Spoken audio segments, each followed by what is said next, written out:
என்னம்மா ரொம்ப நேரமா கதவை தட்டிக்கிட்டு இருக்கேனே, கேக்கலையா? மன்னிச்சிருங்க ஐயா, ஏதோ ஒரு ஞாபகத்துல இருந்துட்டேன். அன்னைக்கு நடந்ததே இன்னும் நினைச்சுக்கிட்டு இருக்கியாமா? எங்க அவங்க திரும்ப வந்துருவாங்களோன்னு நினைச்சு பயப்படாத. அதுக்கு வாய்ப்பு ரொம்ப குறைவு. நல்லவங்களுக்கு கடவுள் ஏதாவது ஒரு விதத்துல உதவி பண்ணுவார். அதனாலதான் அன்னைக்கு ராத்திரி நீ அவங்க கிட்ட இருந்து தப்பிச்சு இங்க வந்து அடைக்கலாம் இருக்க. சரி, அந்த ராத்திரியில உன்கிட்ட எதுவும் கேட்க வேணான்னு நான் கேட்காம இருந்துட்டேன். இப்ப கேக்குறேன். உன்னை துரத்திட்டு வந்தவங்களோட முகத்தை பார்க்கும் போதே தெரிஞ்சது அவங்க கொலைக்கு கூட அஞ்சாதவங்கன்னு. அவங்க எதுக்குமா உன்னை துரத்திட்டு வந்தாங்க?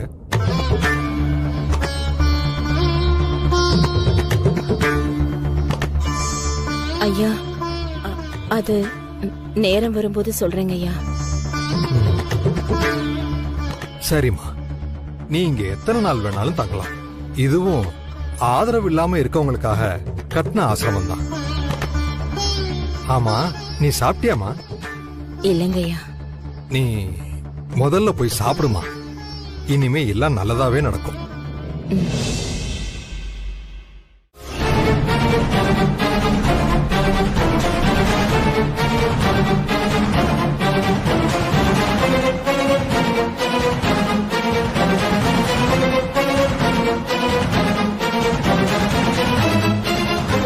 என்னம்மா நடந்துட்டு இருக்கு உன் வீட்டுல? எல்லாம் தலைக்கு மேல போயிடுச்சுப்பா.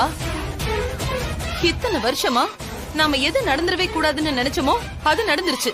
ஏமா, அந்த கிழவி எவ்வளோ ஒருத்திய கூட்டிட்டு வந்துட்டு இவதான் என் பேத்தின்னு சொல்லிட்டா நாம நம்பிடுவோமா? இல்லம்மா, அவ கண்டிப்பா அந்த கிழவியோட பேத்தியாலாம் இருக்க மாட்டாமா. அப்பா, அது எனக்கு தெரியும்.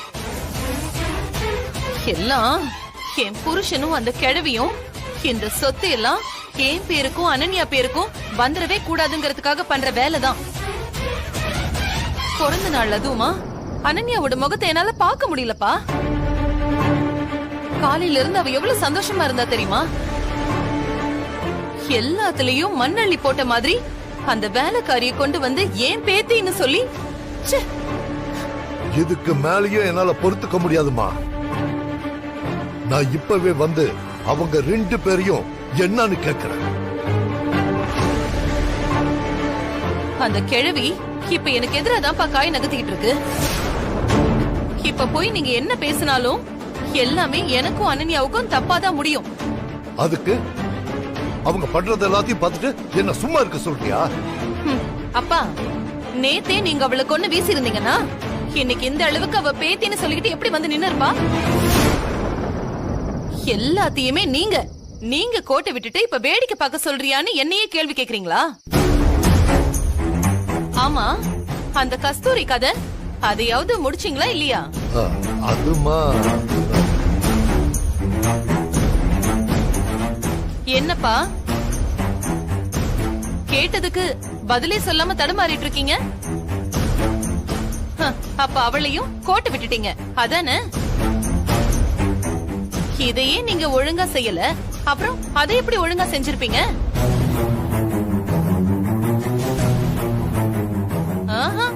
இனிமே உங்களை நம்புறதே வேஸ்ட். ஆமா சிவகாமி,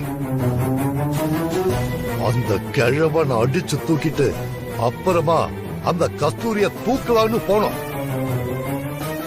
அவளும் எங்க கண்ணுல மாட்டினா.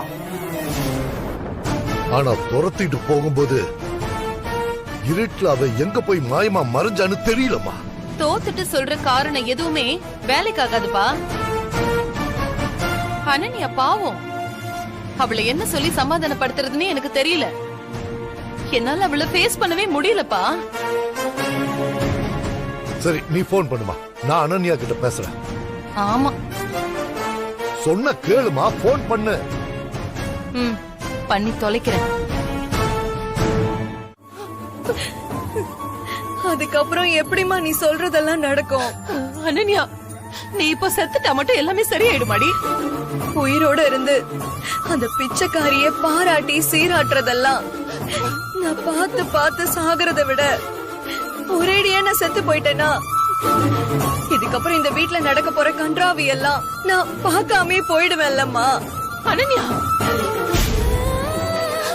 அனன்யா, ப்ளீஸ் அனன்யா, சொல்றத கேளு, கதவை திறடி. அனன்யா, மா, வலி உனக்கு புரியும்னு நினைக்கிறேம்மா. ஆல்ரெடி விஸ்வாவும் அவ பின்னாடிதான் சுத்திக்கிட்டு இருக்காரு. இப்ப சொத்து ஃபுல்லா அவளுக்கு தானே தெரிஞ்சதுக்கு அப்புறம் பத்மா ஆண்டியும் அவளை ஏத்துப்பாங்கம்மா. இப்போ எல்லாமே என்னை விட்டு போயிடுச்சுமா. இதுக்கப்புறம் என் லைஃப்ல நீ என்ன இருக்குன்னு நினைக்கிறேம்மா? அனன்யா, ஒரு விஷயத்துல இந்த மாதிரி ரியாக்ட் பண்றது சரியா இருக்கவே இருக்காது அனன்யா. இப்ப நீ எதுக்கு எல்லாமே முடிஞ்சு போச்சுன்னு நினைக்கிற? இத பாரு, அம்மா எல்லாத்தையுமே மாத்துவேன். நான் சொன்ன செய்வேன் அனன்யா. இந்த நிலைமைக்கு உன்னை கொண்டு வந்த அந்த அன்பரசிய, அந்த வேலைக்காரிய பேய் மாதிரி அடிச்சு இந்த உலகத்தை விட்டு நான் விரட்டுறேன்.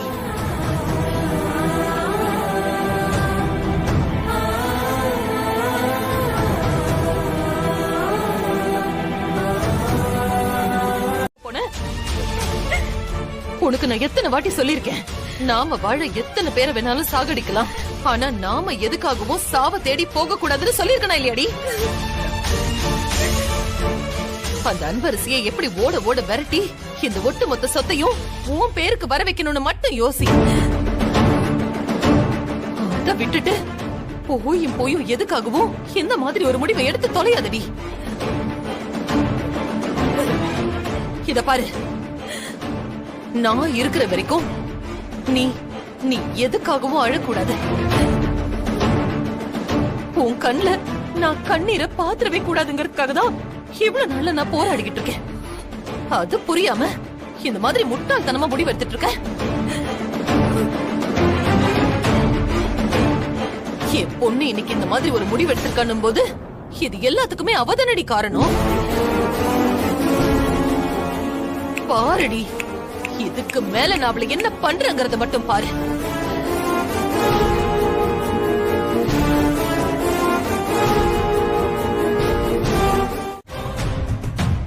அவ்வளவு பெரிய துரோகம் பண்ணிருக்கீங்க அவளுக்கு.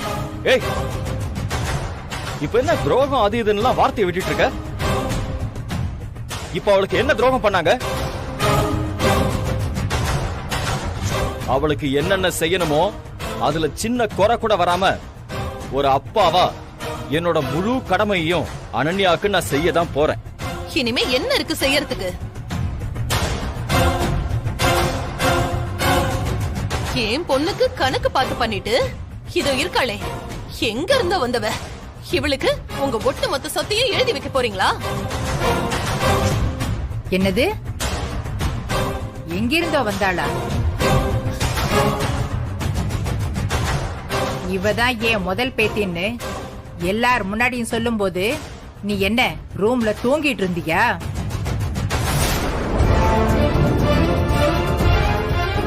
சொல்றவங்க என்ன வேணா சொல்லலாம், ஆனா அதுக்கு ஆதாரம் வேணும்ல. அன்பரசி என்னோட மகனும் எங்க அம்மாவுக்கு பேத்தின்னும் ஒத்துக்க வேண்டியது நானும் எங்க அம்மாவும் தான்.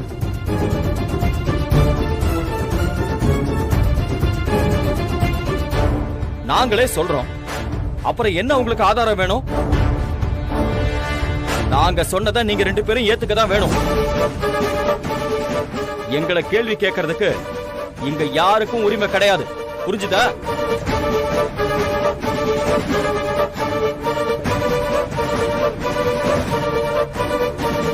அதையும் தாண்டி உங்ககிட்ட எல்லாம் ஆதாரம் காட்ட வேண்டிய அவசியம் எனக்கு இல்ல. ஏய், என் அம்முவை கொல்ல பார்த்து அந்த பழிய என் மேல போட்டவன் தானே நீ? எவ்வளவு தைரியம் இருந்தா என் முன்னாடி வந்து பேசிட்டு இருப்ப.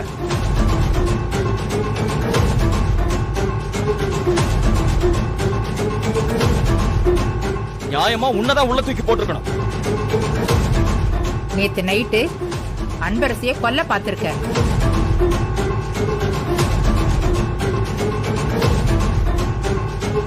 இப்ப கூட உன் மேல கம்ப்ளைண்ட் பண்ணி உன்னை உள்ள தூக்கி வைக்க முடியும்.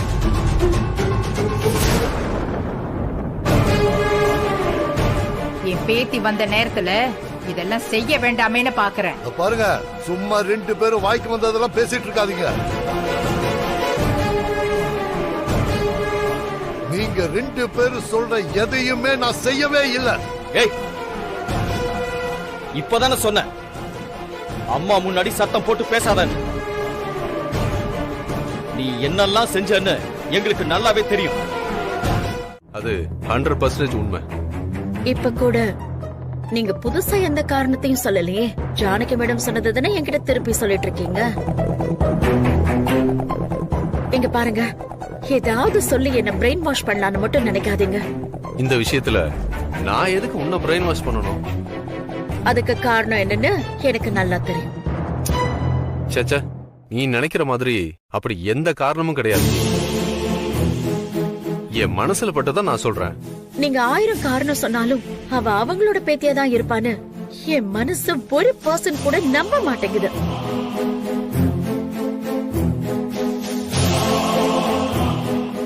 ஐ திங்க் நீ அன்பரசி வழியா அந்த உண்மையை பார்த்துக்கிட்டு இருக்க. அதான் உன்னால அதை நம்ப முடியலன்னு நினைக்கிறமா. நீ ஜானகி மடத்து வழியா இத பாரு, உன் மனசு இது நம்பும். எனக்கே அட்வைஸா? சாரிமா.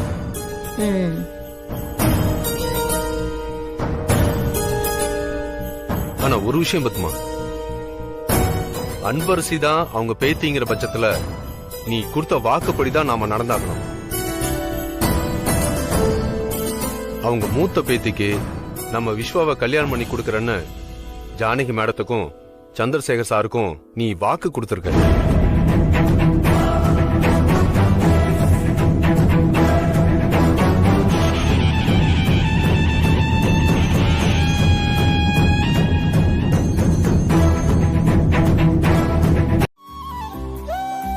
அப்பதானே உங்களுக்கு இப்படி ஆச்சு.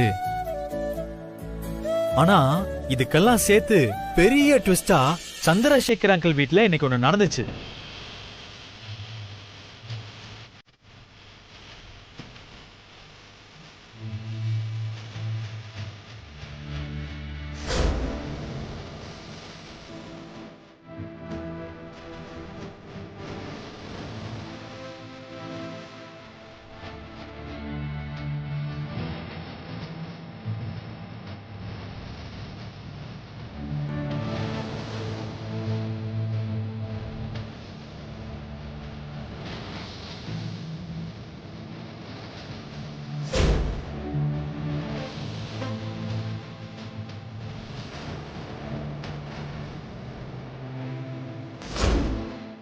என் மூத்த பேத்தி அன்பரசிய அறிமுகப்படுத்தி வைக்கிறதுல நான் ரொம்ப பெருமையும் சந்தோஷமும் படுறேன்.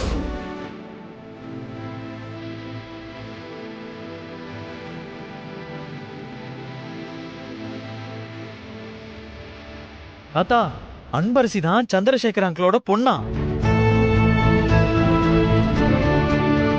பேத்தி வந்துட்டான்னு ஜானகி பாட்டிக்கு எவ்வளவு சந்தோஷம் தெரியுமா?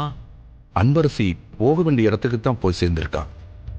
மல்லிகாங்கிற பேர்ல என் வீட்டில் இருக்கிற சந்திரசேகர் ஃபர்ஸ்ட் ஒய்ஃப் கஸ்தூரியோட பொண்ணு தான் அன்பரசி.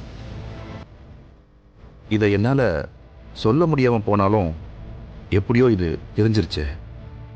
அதுவே எனக்கு சந்தோஷமா இருக்கு.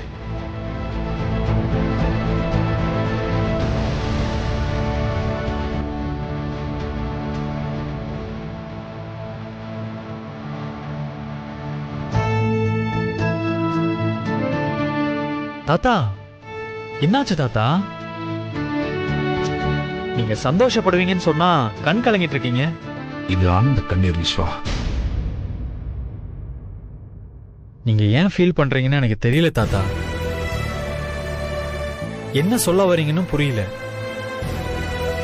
ஆனா ஒண்ணு தாத்தா, இப்ப மட்டும் உங்களால பேச முடிஞ்சிருந்தா அம்மா கிட்ட அன்பரசி பத்தி பேசுறதுக்கு இப்ப பிரச்சனையே இருந்திருக்காது. ஏன்னா அன்பரசி இப்போ பழைய அன்பரசி இல்ல, ஜானகி பாட்டியோட பேத்தி. அம்மா எதிர்பார்க்கிற ஸ்டேட்டஸ் எல்லாம் தாண்டி அவ இப்போ எங்கேயோ இருக்கா தாத்தா, எங்கேயோ இருக்கா.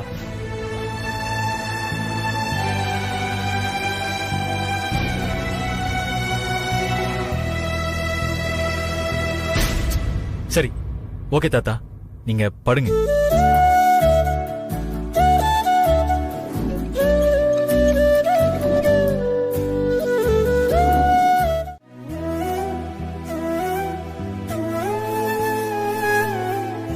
என்ன அன்பரசி, ஏன் உன் முகம் வாடி இருக்கு? சிவகாமியோட அப்பா வந்து பிரச்சனை பண்ணிட்டு போனதை நினைச்சு நீ வருத்தப்படுறியா? அவர் ஏதோ உளறிட்டு போறாரு, விடுமா. அன்பரசி, முதல்ல நாங்க 2 பேரும் உனக்கு ரொம்ப நன்றி கடன் பட்டிருக்கோம்மா. இந்த குடும்பத்தோட இப்படி ஒரு இக்கட்டான சூழல்ல எங்களுக்கு இதை தோண வச்சதே நீ சொன்ன அந்த ஒரு வார்த்தை தான்.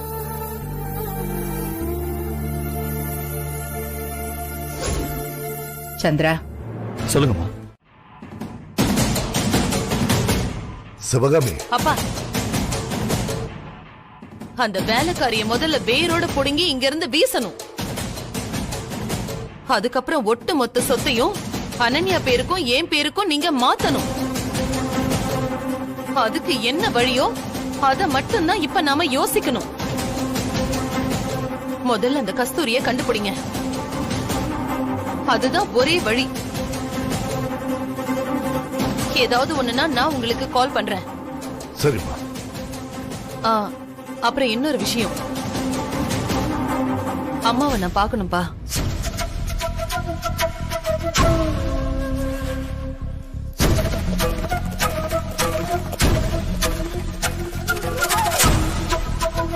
ஏம்மா, இப்ப திடீர்னு என்ன அவசியம் வந்துச்சு? அவசியம்தான்.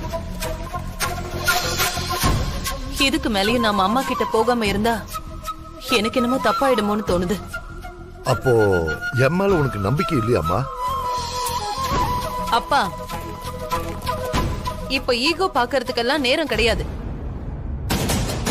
அது எல்லாத்தையுமே தூக்கி எறிஞ்சிட்டு நாம நினைச்சது எப்படி சாத்தியமாக்கணும்னு மட்டும்தான் இப்ப பாக்கணும். ஏன்னா இப்ப என் தலைக்கு மேல கத்தி தொங்கிட்டு இருக்கு. அந்த நிலைமையில தான் இப்ப நான் இருக்கேன். இத பாருங்க, அம்மாவை எப்ப பார்க்கலாம் அத மட்டும் சொல்லுங்க. சரிம்மா, ஆனா இப்ப வேண்டாம், கொஞ்சம் பொறு. யாருக்காக இல்லனாலும் அம்மா அனன்யாவுக்காக என்ன வேணாலும் பண்ணுவாங்க, எந்த எல்லைக்கும் போவாங்க. எனக்கு இப்ப அதுதான் வேணும்.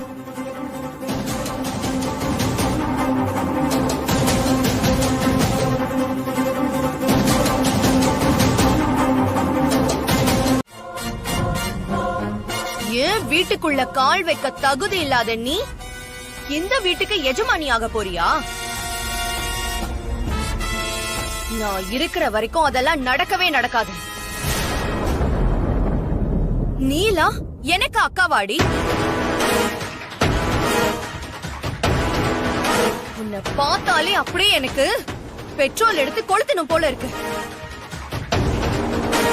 பிச்சைக்காரி பிச்சைக்காரி. ஏய் பட்டிக்காடு,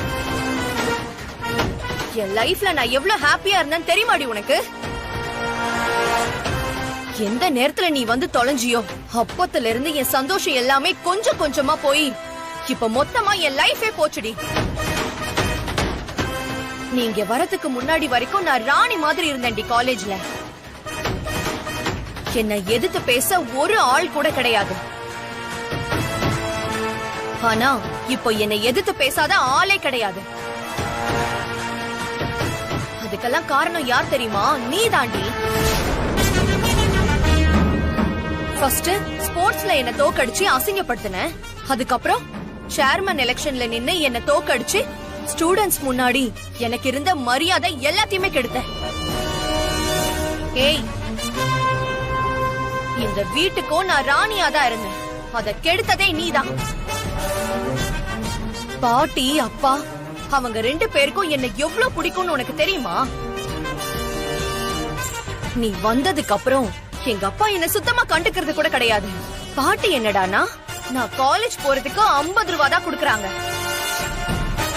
ஆனா இன்னைக்கு எச்ச சோறு பிச்சைக்காரி. நீ வரனே எவ்வளவு செலவு தெரியுமா?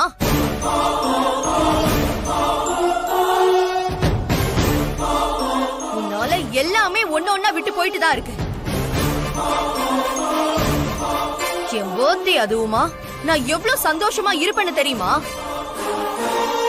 அது எல்லாத்தையும் கெடுத்துட்டு என் பர்த்டேவ மறக்க முடியாத பிளாக் டேவா ஆக்கிட்ட நீ. என் லைஃப்ல நான் இவ்ளோ அசிங்கப்பட்டதே இன்னைக்கு தாண்டி. எல்லாமே போச்சு. அதுக்கெல்லாம் காரணம் நீதான். விஸ்வாவை வேற என்ன பண்ணி தொலைஞ்சனே தெரியல. அவர் என்னமோ உன் பின்னாடி குட்டி போட்ட நாய் மாதிரி அலைஞ்சிட்டு இருக்காரு. ஏண்டி நீ எல்லாம் கோடி ரூபாய முதல்ல கண்ணுல பாத்திருப்பியா? கோடி என்ன 1 லட்சம் ரூபாய முழுசா நீ பாத்திருப்பியா? நீ என்னன்னா 600 கோடி ரூபாய்க்கு சொந்தக்காரியா? இந்த சொத்துக்கெல்லாம் நீ வாரிசா? கொன்னுடுவ சொல்லிட்டேன்.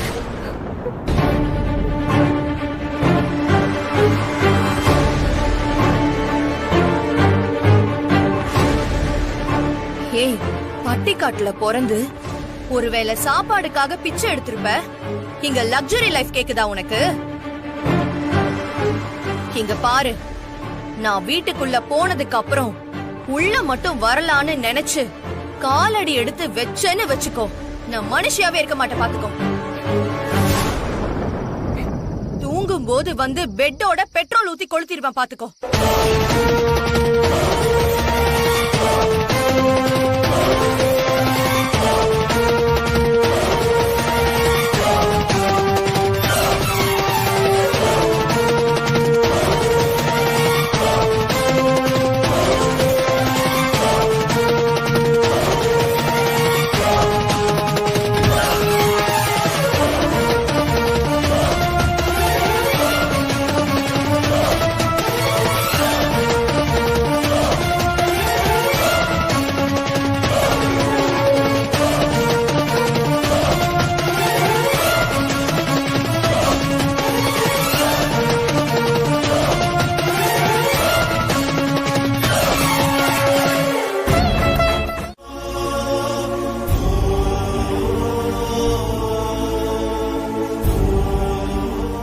சார், நீங்க அனன்யாவை திருத்தணும்னு நினைக்கிறது சரிதான்.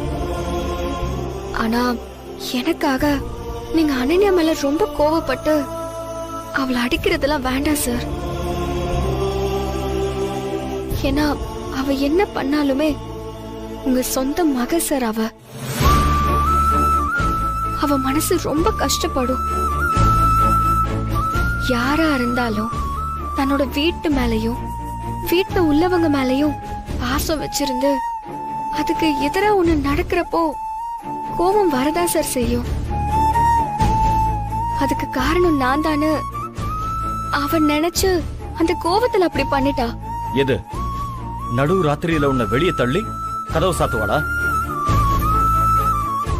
அது என்ன ஒரு வக்கரமான ஒரு செயல். இதையெல்லாம் மன்னிக்கவே முடியாது. இன்னும் சொல்ல போனா அவளை இப்ப சரி பண்ணலன்னா எப்பவுமே சரி பண்ண முடியாது. அப்புறம் அவ ஃபியூச்சர்ல இதை விட பெரிய தப்பையெல்லாம் கண்டிப்பா பண்ணுவா. அது அவளையும் அவ கூட இருக்கிறவங்களையும் அழிச்சிரும். அவ ஒருத்தி தான் இருக்கான்னு அவ கேட்டதையெல்லாம் வாங்கி கொடுத்து வளர்த்துதான் இப்ப இப்படி தப்பா வந்து நிக்கிறா. இப்பதானே ஆரம்பிச்சிருக்கேன், எல்லாம் சரியாயிடும். சார், நான் சொல்றேன்னு தப்பா எடுத்துக்காதீங்க சார். நீங்க நினைக்கிற மாதிரி அவகிட்ட கோவப்பட்டெல்லாம் அவளை திருத்திடவே முடியாது. இப்போ அவளுக்கு இருக்கிற கோவத்தை எதை செஞ்சும் உடனே சரி பண்ணவும் முடியாது சார். ஏன்னா யாரோ ஒருத்தே இந்த இடத்துக்கு வந்திருந்தாலே அனன்யாவால ஏத்துட்டு இருந்திருக்கவே முடியாது. அவ ஏற்கனவே என்னை எதிரியா பாத்துட்டு இருந்தவ.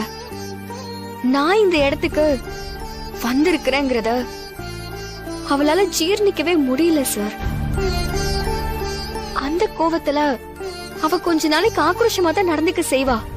அதனால அவளை கொஞ்சம் விட்டு பிடிச்சுதான் சார் ஆகணும். நீங்க சொன்ன மாதிரி அவ எல்லாரையும் அதிகாரத்தோட தான் பாக்குறானா முதல்ல அவளுக்குள்ள புரிய வைக்க வேண்டியது பாசத்தோட மதிப்பு தான் சார். ஒரு அப்பாவோட பாசமே இல்லாம வளர்ந்ததால அந்த வலிய நான் நல்லா உணர்ந்திருக்கேன். ஆனா அந்த பாசம் அவளுக்கு அளவுக்கு அதிகமா கிடைச்சதாலே என்னமோ அவளுக்கு அந்த மதிப்பு தெரியாம இருக்கு. அத முதல்ல அவளுக்கு புரிய வைக்கணும் சார். இது எல்லாமே அவளுக்கு புரியணும்னா கடுமையான தண்டனை கொடுத்தலாம் அவளுக்கு புரிய வைக்க முடியாது. அது இன்னும் அவளுக்கு கோவத்தை தான் உண்டாக்கும். கரெக்ட் அன்பரசி. நான் இந்த பாயிண்ட் ஆஃப் வியூல யோசிக்கவே இல்லை. நீ சொன்ன மாதிரி கோவத்தை காட்டி அவளை திருத்த முடியாதுதான். வேற என்ன பண்றதுன்னு யோசிக்கிறேன்.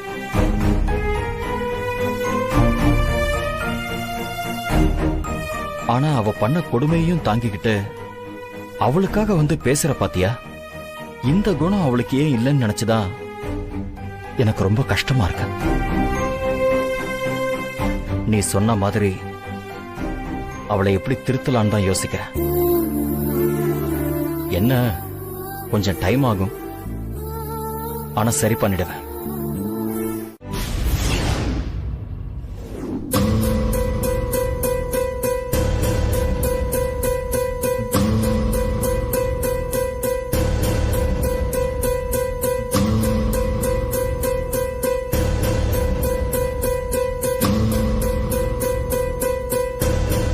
அத்தை, எப்போ கிளம்பி போலாம் அத்தை?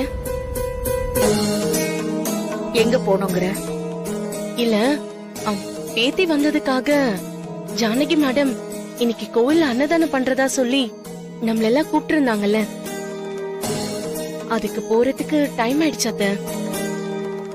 நீங்களும் இன்னும் கிளம்பாம இருக்கீங்க, அதுக்குதான் கேட்டேன். அந்த அன்னதானத்துக்கு போயே ஆகணுமா? ஏன் நம்ம வீட்ல சாப்பாடு இல்ல?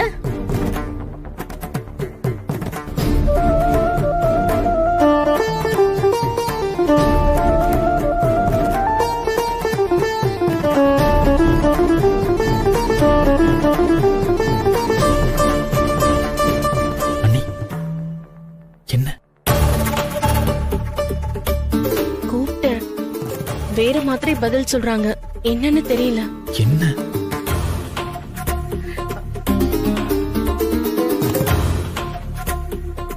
அதான் சொல்லிட்டேன்ல, எதுக்கு இப்ப இங்கேயே நின்னுட்டு இருக்கீங்க?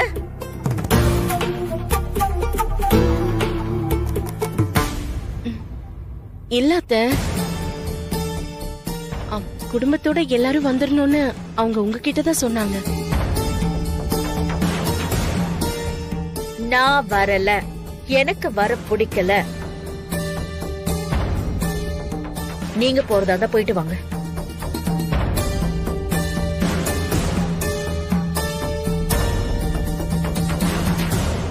அண்ணி, நீங்க வாங்க போலாம்.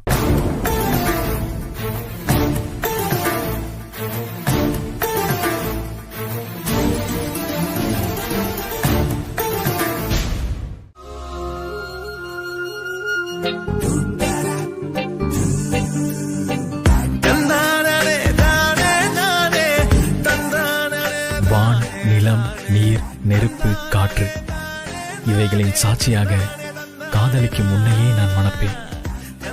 அம்மாவின் மனம் மாற இந்த 5 பூதங்களும் எனக்கு உதவ வேண்டும் என கேட்டுக்கொள்கிறேன்.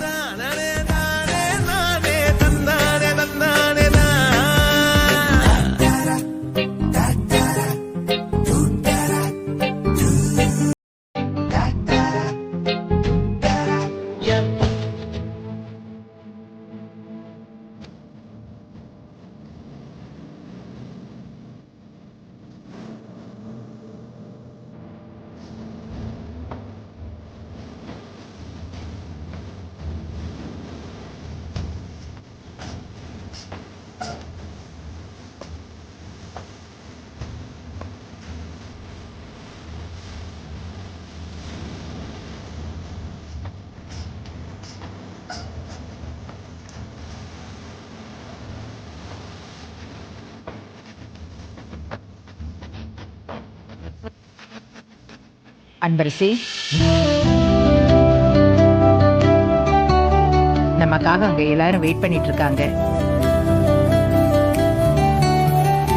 போய் அன்னதானத்தை ஆரம்பிச்சிடலாமா? வா வாங்க வாடா. வாங்க.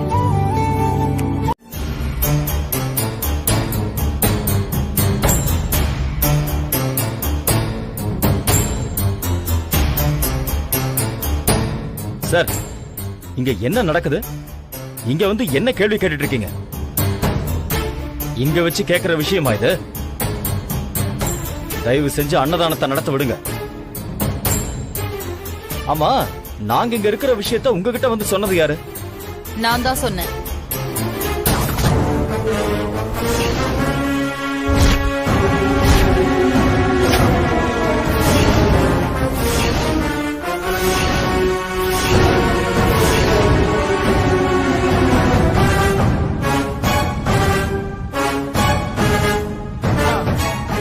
இல்லங்க, நீங்க கிளம்பி கோயிலுக்கு வந்துட்டீங்க. திடீர்னு பார்த்தா இவங்க எல்லாருமே வீட்டுக்கு வந்து நிக்கிறாங்க. என்னன்னு கேட்டேன். இப்ப இங்க கேட்ட கேள்வியை என்கிட்ட வந்து கேக்குறாங்க. அதுக்கு நான் என்ன பதில் சொல்றது?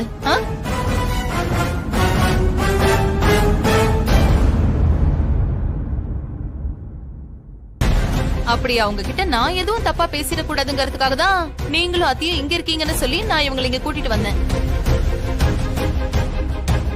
இங்க அன்னதானம் நடந்துட்டு இருக்கு. அதனால இப்போ இந்த விஷயத்த பத்தி எல்லாம் பேச வேண்டாமே. இது முடிஞ்ச பிறகு எதுவா இருந்தாலும் பேசிக்கலாம். அத்தை, அன்னதானம் சாப்பிட வந்தவங்க எங்கேயும் போயிட மாட்டாங்க. ஏன்னா ஒரு நேரம் சாப்பாட்டுக்கு வழி இல்லாம தானே இங்க வந்து சாப்பிடுறாங்க. அதனால இவங்களுக்கு ஆன்சர் பண்ணிட்டு அதுக்கப்புறம் நீங்க அன்னதானத்தை கண்டினியூ பண்ணலாம். ஒன்னும் பிரச்சனை இல்ல. சிவகாமி, என்ன பேச்சு பேசிட்டு இருக்க? புண்ணியத்துக்காக பண்ற விஷயத்த இப்படி இளக்காரமா பேசாத. என்னத்த சொல்றீங்க? நான் என்ன உங்களை இளக்காரமா பேசுறேன்?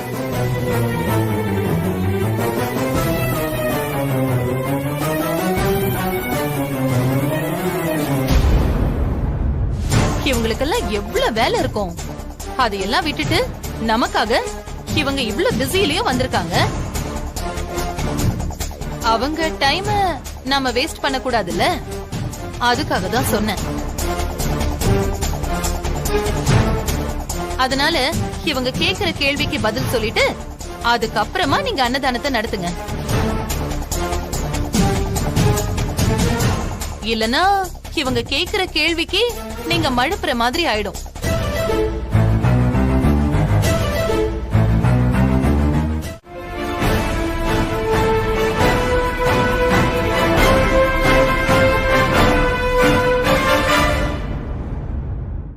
நீ நினைக்கிற மாதிரி ஏதோ அவசரத்திலயோ இல்ல இவங்க கொடுத்த பிரஷர்லயோ நான் முடிவெடுத்து சொல்லல. என்ன இந்த கிழவி இப்படி பேசுது? அத்தை, எனக்கு உங்களை பத்தி தெரியாதா? அப்புறம் பாத்துக்கலாம் அத்தை. டென்ஷன்ல எந்த முடிவு எடுக்காதீங்க. பாருங்க, நீங்க சொன்னீங்கல்ல அன்னதானத்துக்காக எல்லாரும் பசியோட காத்துட்டு இருக்காங்கன்னு. போங்க அத்தை, அவங்க எல்லாருக்கும் போய் பரிமாற சொல்லுங்க. சாப்பாடு முன்னாடி உட்கார வச்சுட்டு இந்த மாதிரி நாம காக்க வச்சோம்னா அப்புறம் நமக்கு தான் பாவம் வரும். இதெல்லாம் நாம அப்புறம் பேசிக்கலாம், சரியா? Sivagami, company shareholders, press peoples இவங்க எல்லாரும் இருக்கும் போதே இதை சொல்லிட வேண்டியதுதான். இது என்னோட தனிப்பட்ட விருப்பம்தான். நான் இதை யாருக்காகவும் சொல்ல வேண்டியதில்லை. யாரோட நிர்பந்தத்திலையும் நான் சொல்ல வேண்டியதும் இல்லை. இருந்தாலும் கேட்டாச்சு, அத சொல்லிடலாம் தான் நானே சொல்லிட்டேன்.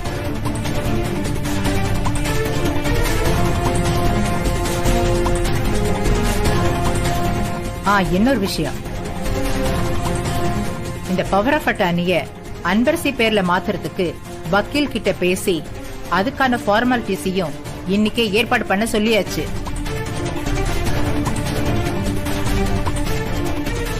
அதுவும் நடந்துகிட்டு தான் இருக்கு.